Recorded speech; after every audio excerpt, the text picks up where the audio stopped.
তো আপনি আমারে আরো আগে বলতে পারতেন, ঠিক আছে? আচ্ছা ঠিক আছে, যাই হোক, এখানে দুটো টোকেন আছে, ঠিক আছে? এখান থেকে যে কোনো একটা টোকেন আপনি হাতে নেন। এটা আপনার আজকে ভাগ্য পরীক্ষা, ঠিক আছে? যে কোনো একটা টোকেন হাতে নেবেন। মানে সৌদি আরবের 1 রিয়াল বাংলাদেশের 32 টাকা, আর এখানে আছে 100 রিয়াল, যা বাংলা টাকায় 3250 টাকা, ধরেন 3200, ঠিক আছে? এটা দিয়ে আপনি চালমাল কিনবেন, আমার যার মধ্যে খরচ কিনবেন। শামীম ভাই, আসেন আসেন, ওই যান, এদিকে আসেন। আমি তো এই জায়গায় না, আপনি 2 দিন ধরে ভাত খান না, এটা কথা আপনি আমাদের কইবেন না? মিয়া, কি অবস্থা ভাই? ভালো আছেন না? আলহামদুলিল্লাহ।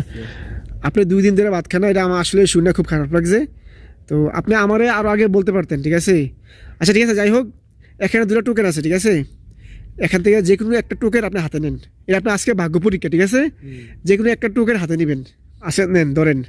এ ধরছেন এটা? শিওর? শিওর। ঠিক আছে, দেখেন তো কি না, দেখেন তো কি। 100 রিয়াল। 100 রিয়াল। তো শামীম ভাইরা সবাই চিনেন। তো উনি 2 দিন যাবত ভাত খায় না, ওই খবুজ খেয়ে, পাকিস্তানি খবুজ খেয়ে থাকে। তো আমার কাছে বলছে কালকে রাত্রে, আপনি ভাই, আমি খুব কষ্ট পেলাম যে আপনি আমার কাছে আরো আগে বলেন নাই। হ্যাঁ, তো উনি আসলে কাজ করে, মাদ্রাসায় কাজ, বেতন হয় মাসে 700 রিয়াল। আর 700 টাকা কত হয় বাংলা? আপনার এই 22-23 হাজার টাকা। তো নিজের বউ পোলা পাইন, আবার কিস্তি আছে বাড়িতে, উনি আইসে কিছুদিন হয়েছে, আবার কিস্তি আছে, বউ পোলা পাইন, হ্যাঁ, ছেলে মেয়ে আছে, পড়ার খরচ, বাপ মা আছে। ভাই 22,000 টাকা কি হয়? 2 দিন যাবত মানে ভাত খেতে পারতেছে না টাকার জন্য, মানে চাল কিনতে পারতেছে না। তো এটা আমার শুনে আসলে খুব খারাপ লাগছে। তো আমাকে ওনাকে আমি বলছি, ভাই আপনি আসেন আমার কাছে, হ্যাঁ, আপনার একটা ভাগ্য পরীক্ষা হবে। তো 100 রিয়াল আমি দিচ্ছি ভাইকে। তো উনি আসলে অনেকে মনে করে যে যারা বিদেশ থাকে তারা মনে অনেক টাকা ইনকাম করে, ভাই বিদেশের আগের বিদেশ নাই। আর উনি যে কারো কাছে বলবে, ওনার রুমমেট ও রুমমেটের কাছেও মানে বলে নাই, মানে লজ্জায়, এরকম।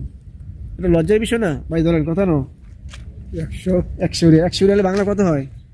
3200 ভরা 3200 টাকা হলো। 3250 টাকা মতো। মানে সৌদি আরবের 1 রিয়াল বাংলাদেশের 32 টাকা, আর এখানে আছে 100 রিয়াল, যা বাংলা টাকায় 3250 টাকা, ধরেন 3200, ঠিক আছে? এটা দিয়ে আপনি চালমাল কিনবেন, আমার যার মধ্যে খরচ কিনবেন। হ্যাঁ, ঠিক আছে, ধরেন। তো আসলে ভাই, মানে কারো কাছে এগুলো আসলে বলা যায় না, ঠিক আছে? তো এগুলো তো উনি আমাকে বিশ্বস্ত মনে করে বলছে। তো যাই হোক, সবাই আপনারা যেন দোয়া করবেন, আর আপনারা যত বেশি লাইক সাবস্ক্রাইব করবেন, আমি তত বেশি এইসব ভিডিও তৈরি করবো।